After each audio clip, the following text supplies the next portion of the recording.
வணக்கம் தோழர்களே. தமிழ்நாட்டுல தாங்க அரசியலுக்கு பஞ்சமே இல்ல. ஒரு சின்ன சம்பவம் நடந்தா கூட அது பெரிய அளவுல வைரல் பண்ணப்படுவது தமிழ்நாட்டுல தான். ஏன்னா தமிழ்நாட்டுல எல்லாத்துக்குள்ளும் அரசியல் இருக்குன்னு தெளிவா தெரிஞ்ச மக்கள் வாழ்ற ஊர் இல்லையா? அதனால அரசியல்ல நம்ம தெளிவா இருப்போம். இன்றைக்கு முதலமைச்சர் ஸ்டாலின் அவர்களும் பிரைம் மினிஸ்டர் மோடி அவர்களும் சந்திச்சிருக்காங்க. இந்த சந்திப்பு தான் வைரல் ஆயிருக்கு. அதுல ஒரு புகைப்படம் மிகப்பெரிய வைரல் ஆயிருக்கு. என்னடான்னா, யாரு போனாலும் உட்கார வச்சு கெத்து காட்டி காலு மேல கால் போட்டு அப்படி உட்கார்ற நம்ம 56 இன்ச் மோடி சொல்லுங்க ஜி அப்படின்னு கையை கட்டி உட்கார்ந்தாரா? அந்த படம் தான் இன்னைக்கு வைரல் ஆயிட்டு இருக்கு. எனக்கு தெரிந்து இந்தியாவிலேங்க மாநில சுயாட்சி குறித்து முதல்ல பேசிய ஒரு மாநிலம் எதுனா தமிழ்நாடு தான். அது பேரறிஞர் அண்ணா காலத்திலேயே மாநில சுயாட்சிக்கு நம்ம அவ்வளவு முக்கியத்துவம் கொடுப்போம். இந்த ஒன்றிய ஆட்சியில மோடி கும்பல் வந்த பிறகு மாநிலங்களுடைய சுயாட்சியை ஒடுக்குது, மாநில வலிமையை ஒடுக்குது, எல்லாத்தையும் சுரண்டி ஒன்றியத்தில் கொண்டு போய் வச்சுக்குது, மாநிலத்தினுடைய உரிமைகள் எல்லாம் புடுங்கிருச்சு. இப்படி ஒவ்வொன்னா புடுங்கிட்டு இருக்கிற இந்த மோடி கும்பலை பல்ல புடுங்கி உட்கார வச்சிருக்கிறது நம்ம தான். 40க்கு 40 அடிச்சு தூக்குறதுக்கு பின்னாடி இருக்கிற அரசியல் என்ன? நீ எங்க ஊருக்கு லாய்க்கு இல்ல, ஒன்ன நான் எதுக்க எப்பயும் ரெடியா இருப்பேன், அதானே அரசியல்.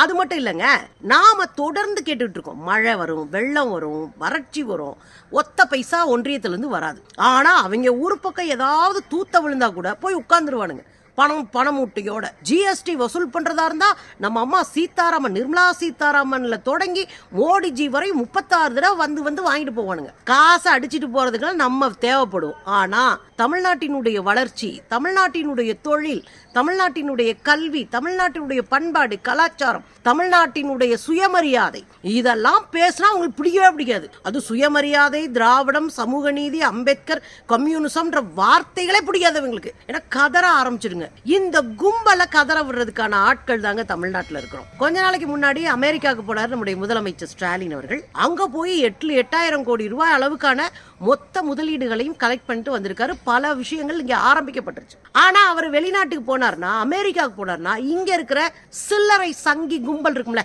ஆனா அவனை தெரியாத அரசியல்ல சொம்படிச்சும் கஞ்சி குடிச்சும் பிச்சை எடுத்துமே பழக்கப்பட்ட இந்த சங்கி கும்பல் அவ்வளவு ஒரு கேலி, அவ்வளவு ஒரு தினாவட்டு. பாருங்க எதுக்கு போனாரு? குடும்பத்தோட ஊரை சுத்தி பார்க்க போனாரு. எந்த நாட்டுக்கு போனாலும் ஊரை சுத்தி பார்க்க போனார்னு அவர் போய் நசுக்குனாப்புல மக்களை சந்திச்சு, முதலீட்டாளர்களை சந்திச்சு முதலீட பெற்றுட்டு வந்துருவாரு. ஆனா மோடி வெளிநாட்டுக்கு போனார்னா இந்த நாட்டுடைய கலாச்சாரத்தை ஒசத்தி புடிச்சு உட்கார வைக்கிறதா உருட்டுவானுங்க. இன்னைக்கு டெல்லிக்கு போயிருக்காரு, என்னையா அப்படின்னு உருட்டுறான். என்னங்கடா, டெல்லிக்கு போய் பிரைம் மினிஸ்டர் சந்திக்கிறாரு, உடனே ஒரு கும்பல் சொல்லுது, என்ன கூட்டணிக்கு அடி போடுறீங்களா? சிஎம்ஏ போறாரு, கூட்டணிக்கு அடி போடுறீங்களா? இந்த பாஜக கும்பலோட சேர்ந்தா மொத்த கட்சியும் பாழா போகும்ன்றத அதிமுக பத்தி நம்ம தெரிஞ்சுக்கலாம். இந்த பாஜக கூட சேர்ந்தா தமிழ்நாட்டு மக்கள் விரட்டி அடிப்பாங்கன்ற அரசியல் இந்தியா கூட்டணிக்கு தெரியும். அதனாலதான் 40க்கு 40 நம்ம கொடுத்திருக்காங்க. இத கூட புரிஞ்சுக்காமையா இருப்போம். அது தெளிவா சொல்லிட்டாரே, பிரைம் மினிஸ்டரும் முதலமைச்சரும் சந்திக்கிற சந்திப்பே ஒழிய இது வேறில்லை. அர்த்தம் முதலமைச்சர் தங்கள் மாநிலத்தினுடைய கோரிக்கைகளை கேட்டு போயிருக்காரு. அந்த சந்திப்பு முதலமைச்சருக்கும் பிரைம் மினிஸ்டருக்குமான சந்திப்பு. இது பிஜேபிக்கும் திமுகவுக்குமான சந்திப்பு இல்ல. அத இந்த அறவே கட்டு கும்பல் புரிஞ்சுக்கணும். அதான் ஸ்டாலின் சொன்னாரு, சலார்னு அடிக்கிற மாதிரி சொன்னாரு, இங்க கொள்கை வேறு, இந்த அரசியலுக்குள்ள எங்க கொள்கையை நாங்க விட்டு கொடுக்க மாட்டோம். எங்களை மிரட்டெல்லாம் உருட்டெல்லாம் கையெழுத்து போட சொல்லலாம், எல்லாம் பண்ண சொல்லலாம், ஆனா எங்க கொள்கையை நாங்கள் விட்டு கொடுக்க மாட்டோம் அப்படின்னாரு. எதுக்கு தெரியுமா? 3 விஷயங்களை ஒன்றிய அரசு கிட்ட வலியுறுத்தி இருக்கிறாங்க. ஏராளமான கோரிக்கைகள் வைத்த ஒரு பஞ்ச் ஆஃப் அறிக்கை, ஒரு கொத்தா ஒரு அறிக்கை எடுத்துட்டு போய் கொடுத்திருக்காங்க. அதுல மிக முக்கியமான 3 பத்தி பேசுறாருங்க. 1, நம்முடைய பள்ளி கல்விக்கு கொடுக்க வேண்டிய பணம் தரல. 2வது, 2ஆம் கட்ட மெட்ரோ திட்டத்திற்கு 19,000 கோடி நம்ம கடை வாங்கி போட்டாச்சு, பணத்தை கொடுக்கல, ஒத்த ரூபா கொடுக்கல மெட்ரோ திட்டத்துக்கு. அதே போலதான் தமிழ்நாட்டினுடைய மீனவர், தமிழக மீனவர்களை கிள்ளுக்கரையா வச்சுட்டு இலங்கை படையும் அங்க இருக்கிற கடல் கொள்ளையர்களும் பெரிய அளவுல தாக்கி மிகப்பெரிய சேதாரத்தை உண்டாக்குறாங்க. போட்டை புடுங்கி வச்சுக்கிறாங்க. அவங்கள உண்டலன் பண்ணி வாழ்வாதாரத்தை அழிச்சொழிச்சிட்டு இருக்காங்க. அதையும் கேட்கதான் மொத்தமா போயிருக்காரு. ஒரு பஞ்ச் ஆஃப் அந்த அறிக்கை எடுத்துட்டு போய், எங்களுக்கு இவ்வளவு இருக்குங்க பிரச்சனை, எங்க பிரச்சனைக்கான தீர்வை நீங்க சொல்லுங்க அப்படின்னு கொண்டு போய் கையில கொடுத்திருக்கிறேன். இதுதான் ஜனநாயகங்க. என் மாநிலத்தினுடைய வளர்ச்சியை ஒரு கும்பல் வேடிக்கை பார்த்துச்சுன்னா இங்க உட்காந்து கடிதம் எழுதிட்டே இருக்கிறது இல்ல முதலமைச்சருடைய வேலை. மொத்தமா பட்டுன்னு கிளம்பி போயிடணும். அப்பதான் இங்க இருக்கிற சங்கி பயல்கெல்லாம் பல்ல உடைச்ச மாதிரி இருக்கும். ஏன்னா முதலமைச்சர் போய் கேட்க வேண்டியதானா, முதலமைச்சர் இங்க உட்காந்து கடிதம் எழுதுனா போதுமா அப்படின்னு நாம் தமிழர் கும்பல் உருட்டுதுல, அதுங்களுக்கெல்லாம் பொல்லையர்னு போட்ட மாதிரி இருக்கணும்னா முதலமைச்சர் போறதுதான். தமிழ்நாட்டினுடைய சுயாட்சிக்காக மக்கள் நலனுக்காக நான் போறேன்.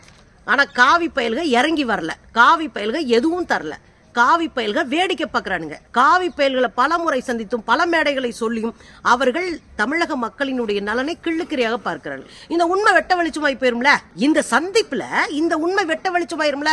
வேடிக்கை பார்த்துட்டு உட்காந்து இருந்தாருன்னா மோடிஜி உண்மை மக்களுக்கு தெரிஞ்சுனா அடுத்து வாங்கின 10 ஓட்டையும் புடிங்கிட்டு விட்டுருவாங்கல்ல, அதான் நடக்கும். அதுலயும் பாத்தீங்கன்னா நம்ம நாகரிகமானவங்க தமிழ்நாட்டுல கிடைக்கிற பண்பாட்டு ரீதியான பொருட்கள் அத்தனையும் கொண்டு போயிருக்கிறாங்க. வாழைநார் கூட, பனை ஓலையில ஸ்டாண்டு, டெரகோட்டா மண்ணில் சிவப்பா இருக்கும்ல அந்த மண்ணில் செஞ்ச சிற்பங்கள், பித்தளை வழக்கு, நீலகிரி தோடர்கள் செய்த ஷாலு, எம்ப்ராய்டரி ஷாலு, பவானியில செய்யப்பட்ட ஜமுக்காலம் போர்வை, ஜமுக்காலம் நல்ல கல்யாண வீட்டில் விரிச்சு வச்சிருப்பாங்களா அந்த ஜமுக்காலம், இதையெல்லாம் மொத்தமா அடுக்கி கொண்டு போய் கொடுத்துட்டு வந்திருக்கோம். நாங்க வழமையான ஆளுகையா, பண்பாட்டு ரீதியில நாங்க வலுவானவங்கயா, இயற்கையை கெடுக்காம இயற்கையோடு சேர்ந்து வாழுகிற வாழ்க்கையுடையவர்கள் என்பதை இந்த பரிசு பொருள் காட்டுது. கொண்டு போய் கொடுத்துட்டு 3/4 மணி நேரம் பேசியிருக்காரு. பொதுவா 15 நிமிஷம் தான் பேசுவாங்க. ஆனா 3/4 மணி நேரம் உட்காந்து தமிழ்நாட்டுக்கு என்னென்ன பிரச்சனைகள் இருக்குன்னு உட்காந்து நம்முடைய முதலமைச்சர் பேசியிருக்கிறாரு. உங்களுக்கு நல்லா தெரியும், பள்ளி கல்வி அப்படின்றது இன்றைக்கு கங்கரன் லிஸ்ட்ல இருக்கு. 2 பேருக்குமான ஒன்றிய மாநில அரசினுடைய பராமரிப்பு 2 பேரும் பங்கெடுக்கக்கூடிய லிஸ்ட்ல இருக்கு. அதுல நம்ம ஏற்கனவே விரிவா ஒரு வீடியோவே போட்டோம்.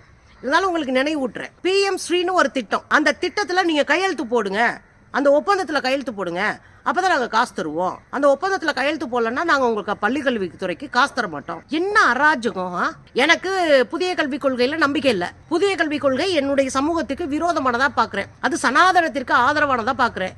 எல்லா மொழிகளையும் அழித்தொழிப்பதற்கான வேலையை பாக்குது, இடஒதுக்கீட கேள்விக்குறியாக்குது. அப்ப நான் அதை எதுக்குறேன். என் பிள்ளைகளுடைய எதிர்காலத்தவே கேள்விக்குறியாக்கி ஒண்ணு இல்லாம ஆக்குது. 8ஆம் வகுப்பை தாண்டி பிள்ளைங்க படிக்க கூடாது, கேட்டுக்கு வெளியே நிப்பாட்டணும்ன்ற பேர்ல அவ்வளவு சதி அதுல இருக்கு. நாங்க நம்பல. மொழி திணிப்பு இருக்கு, அதனால நாங்க வேண்டான்னு சொல்றோம். ஆனா நீங்க அதை கட்டாயம் எடுத்துக்கணும், அப்பதான் காசு தருவேன். PM ஸ்ரீ அது ஒரு துணை வேலை.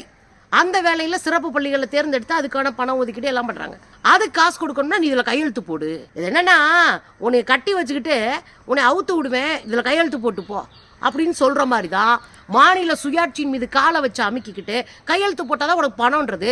யார் அப்பா விட்டு சொத்தை நம்ம கேட்கிறோம்? யார் அப்பா விட்டு சொத்தை கேட்கிறோம்? நாங்க கொடுத்த வரி பணம், எங்களுடைய உழைப்புல கொடுத்த வரி பணம். அது என் மக்களுக்கான பங்கீடு அதுல இருக்கு.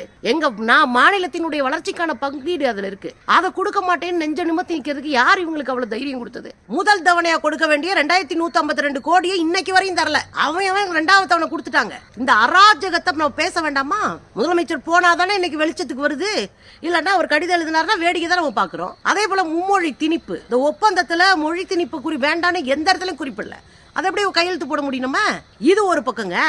இன்னொரு பக்கம் மீனவர்கள் போட்டு ஒண்ணு கூட ரிட்டர்ன் இல்லைங்க. என்னைக்கு மோடி ஆட்சிக்கு வந்தாரோ அப்ப இருந்து மீனவர்களுடைய போட்டு எப்பவுமே திரும்ப கொடுக்கல. அதுக்கு முன்னாடிலாம் அரெஸ்ட் ஆவாங்க, அரெஸ்ட் ஆன பிறகு விடுதலை ஆகும்போது போட்டையும் சேர்த்து கொடுப்பாங்க. அதுதான் நடைமுறையில் இருந்துச்சு. மோடி ஆட்சிக்கு வந்த பிறகு போட்டை திரும்ப கொடுக்கறது இல்ல. மொத்த வலை போய் எல்லாம் போய் வெறும் மனுஷனா வெறும் கை காலோட மீனவர்கள் வீட்டுக்கு வர சூழல் இருக்கு. இதை கெடுத்து ஏத்து கேட்க வேண்டாமா? நல்ல நான் தான் உலகத்துக்கே சௌக்கிதான் சொல்ற இந்த கூறுகட்ட காவி கும்பல்கள் இது குறித்து வாயை திறக்கிறதே இல்லையே. பல முறை இலங்கைக்கு போன பிரைம் மினிஸ்டர் மோடி வேடிக்கை பார்க்கிறாரு. புத்த பௌர்ணிமாக்கா போனவர் ஒரு மீனவர் நலனை பத்தி பேச மாட்டாரா? பல முறை அங்க இருக்கிற ABVP பார்க்க போனவங்க இந்த நிர்மலா சீதாராமன் அங்க போய் பேச மாட்டாங்களா? உங்களுக்கு வந்தா ரத்தம், எங்களுக்கு வந்தா தக்காளி சட்னியா? மெட்ரோங்க, மெட்ரோவுக்கு பணி அவ்வளவு போயிட்டு இருக்கு. நம்ம மெட்ராஸ்ல தானே இருக்கோம். அவ்வளவு வேலை போயிட்டு இருக்கு. அந்த வேலைக்கு எல்லாம் நம்ம கடனை வாங்கி வாங்கி போட்டுக்கிட்டு இருக்கோம். ₹1 கொடுக்காம 2021 2022 நிர்மலா சீதாராமன் பட்ஜெட்ல சொல்றாங்க, பத்திரிகையாளர் சந்திப்புல சொல்றாங்க, நான் பணம் கொடுத்துருவோம். ஒன்றிய அரசு 60%, மாநில அரசு 40%. 2 பேரும் போட்டுதான் இந்த மெட்ரோ திட்டத்தை பண்ணணும். இப்ப பார்த்தா திடீர்னு உள்ள கிளப்பி விடுறாங்க.